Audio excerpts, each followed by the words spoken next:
অন্তর্বর্তী সরকারের 1 মাস পূর্ণ, সরকারের স্বল্প সময়ের সিদ্ধান্তগুলো যৌক্তিক বলেছেন মির্জা ফখরুল।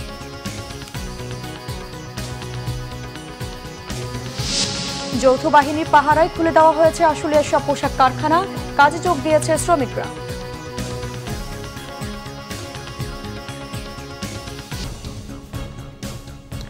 দেখছেন ক্রাউন সিমেন্ট সংবাদ শিরোনাম, এবার বিস্তারিত।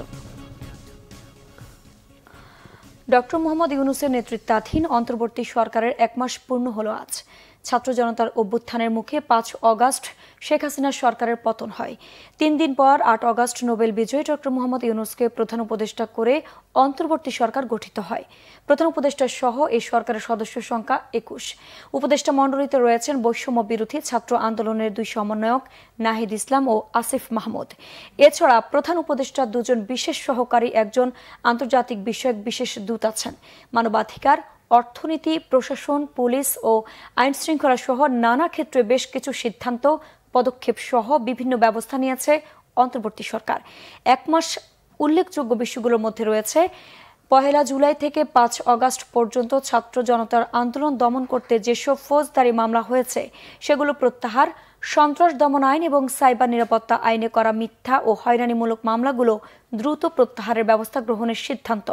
ছাত্র জনতার আন্দোলনে নিহতের ঘটনায় জাতিসংঘের মাধ্যমে তদন্তের সিদ্ধান্ত হয়।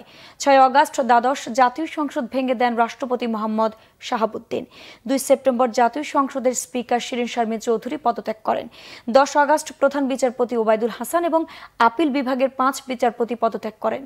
5 সেপ্টেম্বর প্রধান নির্বাচন কমিশন কাজী হাবিবুল আউয়ালের নেতৃত্বাধীন নির্বাচন কমিশন পদত্যাগ করেন। 6 অগাস্ট বিএনপি চেয়ারপারসন খালেদা জিয়াকে নির্বাহী আদেশে মুক্তি দেওয়া হয়। 28 অগাস্ট জামায়াতে ইসলামী ও এর অঙ্গ সংগঠনকে নিষিদ্ধ করে জারি করা প্রজ্ঞাপন বাতিল করা হয়। 5 সেপ্টেম্বর সরকারের পক্ষ থেকে বলা হয়, বিচার শেষ না হওয়া পর্যন্ত ফ্যাসিবাদী দল ও জোট পুনর্বাসনের সুযোগ পাবে না। বিএনপি মহাসচিব মির্জা ফখরুল ইসলাম আলমগীর বলেছেন, অন্তর্বর্তীকালীন সরকার স্বল্প সময়ে যে সিদ্ধান্তগুলো নিচ্ছে তা যৌক্তিক ও সময় উপযোগী। সিঙ্গাপুরের চিকিৎসা শেষে শনিবার রাতে দেশে ফিরে বিমানবন্দরে সাংবাদিকদের প্রশ্নের জবাবে এ মন্তব্য করেন তিনি। দেশে তো আমি মনে করি যে অল্প সময়ের মধ্যেই এই বিপ্লবের পরে, ছাত্র জনতা বিপ্লবের পরে আমাদের যে ইন্টারিম গভর্নমেন্ট আছে তারা ভালোই করছেন এবং খুব দ্রুত সময়ের মধ্যেই তারা সমস্যাগুলো সমাধান করার চেষ্টা করছেন এবং করেছেন অনেকগুলো। জনগণের পূর্ণ সমর্থন দরকার, সহযোগিতা দরকার, বিশেষ করে আপনার আমাদের অর্থনীতিকে সচল রাখার জন্যে আমাদের গার্মেন্টস যে আপনার সেক্টর আছে এটাকে সচল রাখতে হবে এবং সেখানে সবাইকে কোঅপারেট করতে হবে।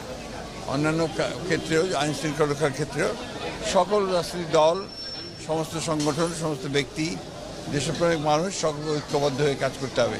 এটা একটা বড় রকমের ক্রান্তিকাল যাচ্ছে। এই ক্রান্তিকাল থেকে কাটিয়ে উঠতে এই বিপ্লব পরবর্তী সময় আমরা যেন সবাই এক হয়ে কাজ করতে পারি, তাহলে বিপ্লবের যে লক্ষ্য সেই লক্ষ্যকে আমরা ধরে রাখতে পারব। যৌথ বাহিনীর কঠোর নিরাপত্তায় খুলে দেওয়া হয়েছে শিল্পাঞ্চল আশুলিয়ার সকল কারখানা। বিভিন্ন দাবিতে প্রায় 1 সপ্তাহ ধরে শ্রমিকদের আন্দোলনে বন্ধ থাকে পোশাক কারখানাগুলো। তবে আজ দ্বিতীয় দিনে খুলে দেওয়া হয়েছে সকল কারখানা। সকালে কাজে যোগ দিয়েছে শ্রমিকরা। নাশকতা এড়াতে শিল্পাঞ্চলে মোতায়েন রয়েছে যৌথ বাহিনীর বিপুল সংখ্যক সদস্য।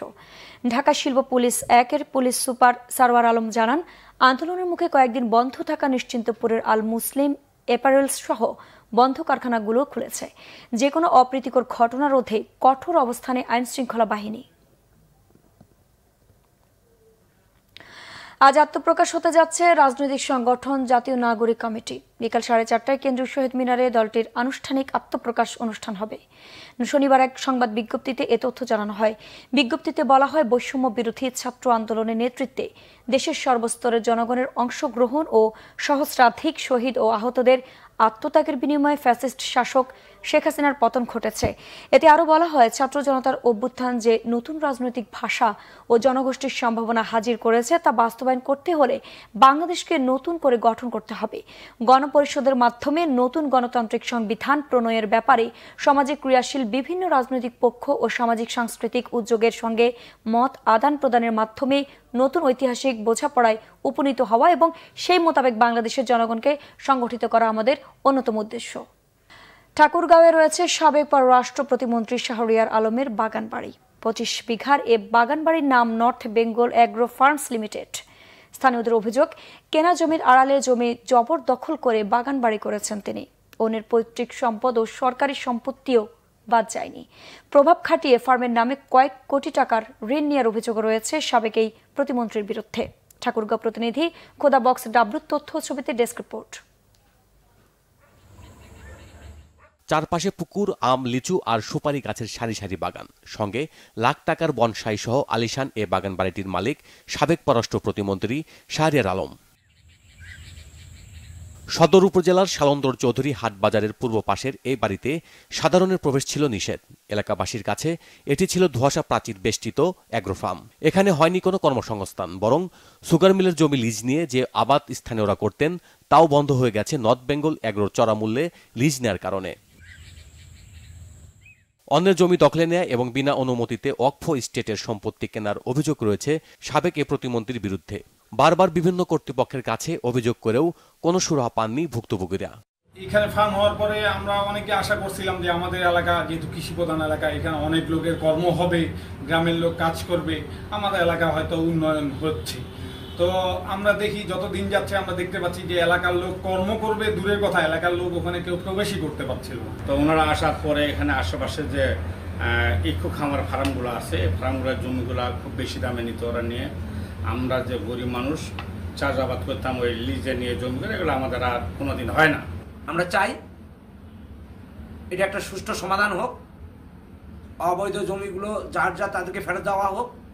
এইখানে 12 একর সামথিং জায়গা ক্রয় করেছিল, সেই জমিটার মধ্যে অবৈধ জমি ক্রয় করেছিল, যেটা 7 একর জমি আমার ওয়াকফ স্টেটের জমি।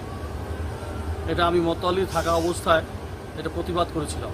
আমাদের এখানে মূলত টিস্যু কালচার ল্যাব, কৃষিকাজ, যেরকম আবাদ, আলু, পটেটো বীজ এই আবাদ করা হয়।